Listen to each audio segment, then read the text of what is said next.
Sega hasn't competed in the hardware market for decades now, but its creations are still revered the world over. We know them best for their consoles, but microcomputers have featured in their lineup too. Sega Micros are few and far between, but all of them carry interesting stories. Not least, the story of when Sega and IBM teamed up in 1991 to create a product exclusive to Japan. This is a place where Sonic meets spreadsheets. It's the PC you never knew you wanted in your console collection. And isn't it gorgeous, that distinctive IBM keyboard that looks oh so familiar, but the Sega logo really throws you. It kind of looks like a bootleg Model M keyboard. And the mouse, which doesn't quite say PC, nor does it say console. It describes itself as an IBM PS2 plus Mega Drive on the manual here. And the base spec that this hybrid is built around apparently is an IBM PS2 Model 30. But the craziest part is this. It's got 3 central processing units. We've got a lot to learn today about this. The Sega TeraDrive.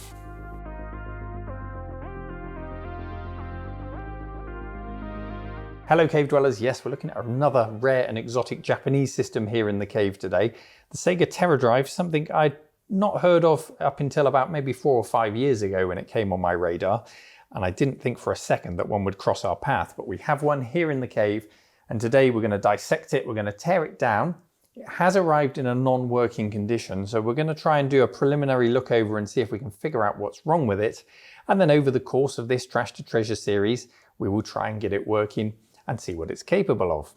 And while I was unaware of it, it did get some mentions at the time in the Western press. Outside of Japan, the first we might have heard of this system was through reports of shows in the region. Journalists hoping to get a glimpse of the future, just as Ray's magazine did here in August of 1991, who reported small quantities of the TeraDrive, a desktop-like computer containing both an IBM PC and a Sega Mega Drive, are now available in Japan. Prices start at a very reasonable 148,000 yen, that's about £570, and go up to 248,000 yen, around £950. But it expects that price to double if it makes its way to UK shores. So I guess they're trying to factor in their import costs, custom duties, whatever costs are involved in getting that system over into Europe. And they're predicting, well, prices for the top of the range system there would be about, what would that be? £1,900 if they're going to double in price. We also see it reported at the 1992 Tokyo Toy Show, where it's described as a wild piece of hardware combining a PC, Mega Drive and Mega CD into one unit. I'm not seeing a CD drive on ours. Video Games and Computer Entertainment reported that this mashup includes a Sega CD player that will not be compatible with IBM PCs, and they also report that Sega of America have no plans to release it in the States. It's curious news indeed for us outsiders trying to make sense of what makes the Japanese market uniquely suited to such a product. Meanwhile, where it is available in Japan, marketing for the TeraDrive is celebrating its 2 distinct purposes, for amusement and as a computer. This is the 2 CPU computer, it says, a 286 and a 68000. I guess the Z80 isn't sexy enough for it to get a mention in 1991. What can we expect to find inside it though? Well, specs are forthcoming in advertisements in its homeland. On the PC side, it appears they all share a 10 MHz 286 CPU. There is a Model 1 with 640K of RAM and a single 3.5-inch floppy drive, a Model 2 with 1 meg of RAM and dual floppy drives, and the top of the range Model 3 has 2.5 meg of RAM, a single floppy drive and a 30 meg hard disk.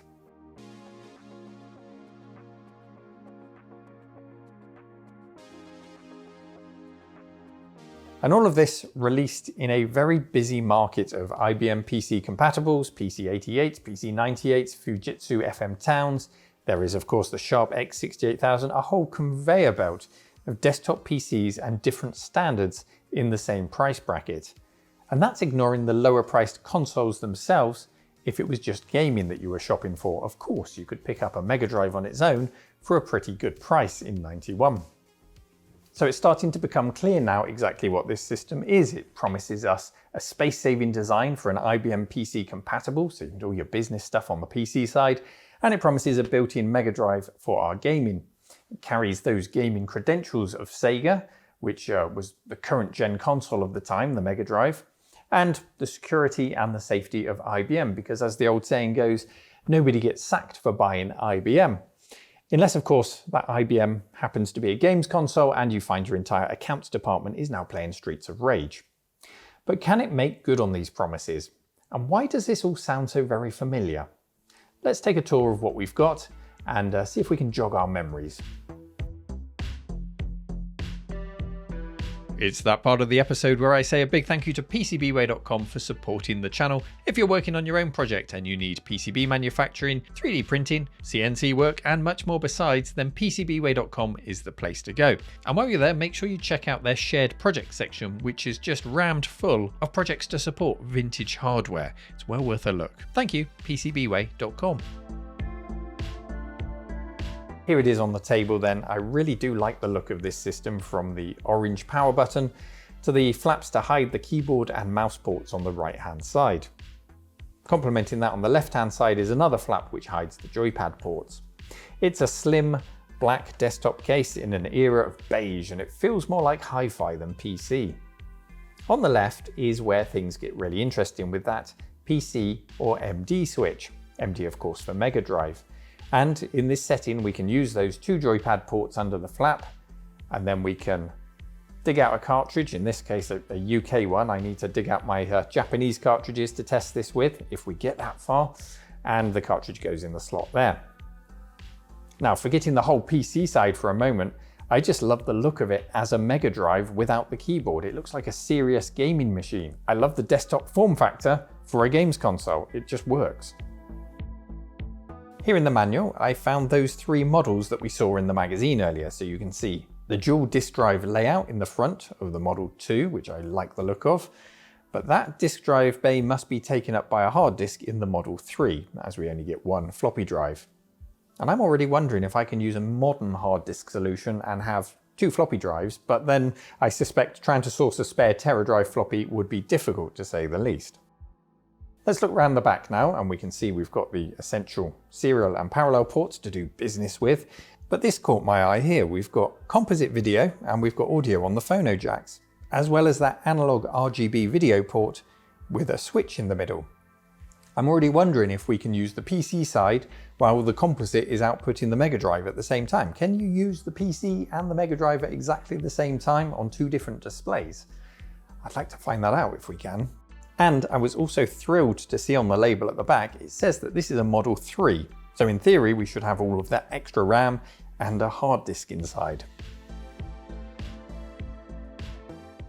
I mentioned earlier that this may sound familiar to regular viewers or retro gamers of a vintage like me, and in Sega Zone magazine, this is why, or if you've seen my video on this system, there is a certain man. Hello, cave dwellers. Yes, that man, Alan, who tried to do the same thing 2 years later with his Amstrad Mega PC in 1993. That was also a nice compact PC with a Mega Drive built in. It wasn't a great success on account of it having an Intel 386 processor in an era when the more powerful 486 was pretty much standard. But the idea was that you didn't really need one. You should do your gaming on the Mega Drive and the 386 would be sufficient for business applications. The reality though was that Mega Drives were cheap and more powerful PCs were falling in price. So it wasn't really that well priced, it didn't really offer the best of either world, and it didn't take off. And the same criticisms could be levelled at the TeraDrive with its 286 processor in 1991. That was nearly a decade old at that point. The 386 was established and the 486 had been released, although it was still a little bit pricey at that point. So overall, the PC specs, a 286 in 91 was a little bit underwhelming, to say the least. In its defense though, the Sega Mega Drive was very much the current generation console in 91. We didn't even get it in the UK until the end of 1990, so you were buying into a premium version of a console in the ascent. Whereas 2 years later with Amstrad's Mega PC, it was PC gaming on the march. We're talking about the year of Doom, and there were rumours of the PlayStation and Saturn building up for their Japanese launch in 94. So it was quite a different landscape, and I think in 91 it was probably the perfect time to attempt something like this with the Mega Drive, and I think 93 was a little bit too late. However, I do concede the 286, it really should have been a 386. But are we actually comparing bananas to bananas here? And I say that because the Amstrad Mega PC was very much a PC with a Mega Drive expansion card. You were in PC mode or you were in Mega Drive mode, and the two had no way of communicating. What I've read about the TeraDrive though makes it slightly different. It seems like more of an integrated system, and I have read that there are a very, very limited number of examples of this, but I have read that there are some titles that utilize both the PC and the Mega Drive at the same time. I've read, for example, that the Manhole, that's the precursor to the mighty Mist, was released for this system and it ran on the PC, but apparently it taps into the FM sound chip on the Mega Drive to do audio because this didn't come with a sound card as standard, just the PC speaker. I've also read of a game called Puzzle Construction Set, which is a puzzle game where you can create puzzles on the PC and then you actually play those puzzles on the Mega Drive. So there's some way that that data is being communicated between the two. I've only read about it, haven't seen it, and ideally by the end of this series we can somehow source those games and get them onto the hard drive or onto floppy disk and test them out to see if that is the case. And what about these mentions of CD-ROMs in magazines? Because there's obviously not a built-in CD-ROM drive, but there is this expansion port for it, and I imagine the intention was to have a Mega CD that sat on top of the PC, a slice if you like, that sits on the top with the monitor on top of that. And that seems much more practical than the Amstrad Mega PC, which has the same port on the front there, but you would need a ribbon cable to connect to that without obstructing the cartridge slot above or the joypad ports below. So a bit of an afterthought, I feel like, with the Mega PC, and it just makes much more sense on the IBM to consider having it on top. If you think about the first generation of Mega CD, which is a slice that sits under the Mega Drive, that kind of thing on top, I think that would look really nice. Let's open it up now and see what's inside. With the lid off, so far it's very PC-like. It's very, very similar indeed to the layout of the PS2 Model 30, and I'm delighted to see that a hard drive is in here. Also in here is a card in the ISA slot, which isn't standard. It didn't come with a sound card, so someone seems to have added this, and if I take it out and have a look, it is a QuickShot branded card. It's called the Sound Machine. Now apparently, I've looked into this, these aren't clones, these are real Sound Blaster cards which have just simply been rebranded to QuickShot to sell them. So really nice card to have. I think that's a Sound Blaster 2 underneath all of that. But with just a single ISA slot, there might be an argument for replacing it with something else further down the line, a compact flash hard drive adapter, something similar to what we put in the Commodore PC-20. We'll figure this out if we get to that stage.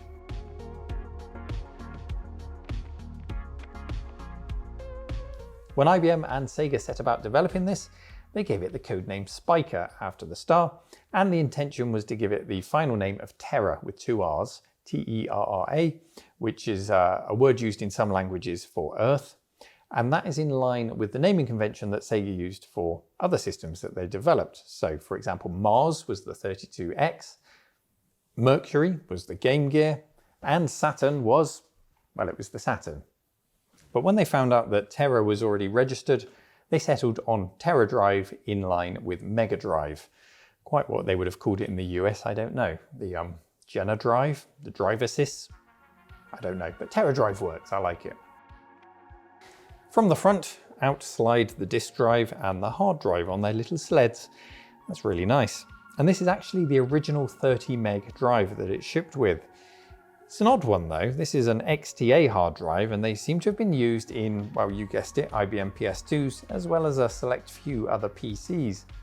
Even if it works, I think we need to quickly copy its contents in their entirety over to a modern solution before it, well, inevitably crashes into itself given the age of it. So that's something for the list further down the line. The drive connects to the system via the ISA riser, which is also Sega branded. I really love those little touches that they've gone to in manufacturing this.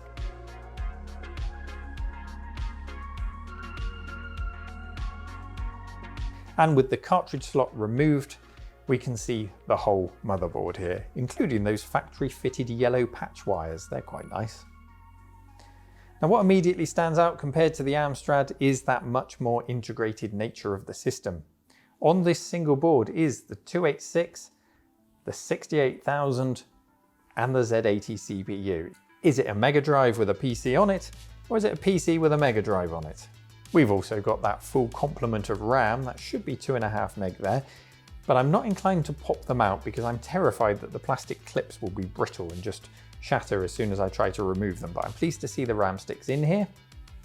There's a coin cell battery, which has thankfully averted any VARTA related disasters in here, and overall the whole board does look to be in very good condition. These Western Digital chips are floppy drive controllers, but they have the text Proto on them. And that indicates that they are unreleased prototypes, so that's quite fun to see in a retail product. Here's our 286 CPU, and it's not even socketed for a quick upgrade, unfortunately. That would have been a nice thing to do. Our 68000, that is one manufactured by Toshiba rather than Motorola. And you'll also notice various Sega branded chips all over the board. These are things like the video display processor, the bits that handle the input from the joypads, basically everything that you would find in a Model 1 Mega Drive right here on the board. It is a beautiful collision of systems. And if there's anything specific on this board you want to see in part 2, do leave a comment so I can take a shot of it and you can get a closer look, because there are not many examples of this system out there, so I'm happy to share anything that I can with you. And so I'm starting to think now about testing it, but is it safe to do so? No battery leaks is a good start, but if we look around the board, well, I can see no signs of leaking or bulging capacitors. They all look pretty good. And then I decided to check the power supply, which you'll notice has got this great long metal pole from the orange power button going into the power supply to push a switch. That reminds me very much of the Amiga 4000, which has a similar plastic pole. And this doesn't look good. A crusty patch coming from the PSU. That needs a closer look. Inside, it doesn't look too terrible, but down in the corner where that crusty ooze was, I think we can see the culprit. Very crusty down here on the tracks and all around this one capacitor. So for a second opinion, I waved it under Holly's nose, and the moment the desoldering gun touched this, the fish smell of leaked electrolytic fluid filled the whole cave. It was pungent. It very obviously leaked, and well, thank goodness you can't pick that up on a video.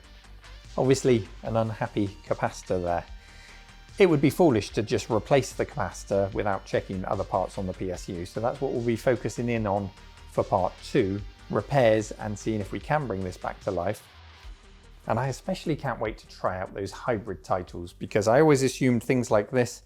This is Pyramid Patrol on the Laserdisc. So for the Pioneer Laser Active, there were 10 or 12 Mega Drive Laserdisc games released.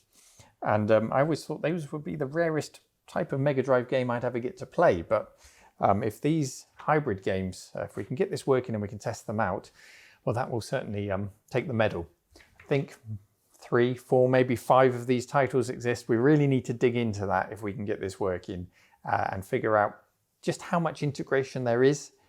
Is there just a small link that allows it to do very basic things, or is it fully integrated? Hopefully some of those titles can help us to learn a little bit more about that. I do hope you'll join us in part 2. I hope you feel a bit more familiar with the TeraDrive now. And if you enjoy what I do and you'd like to support the channel and the museum, please do head to patreon.com/RMC Retro, where you can sign up to support us.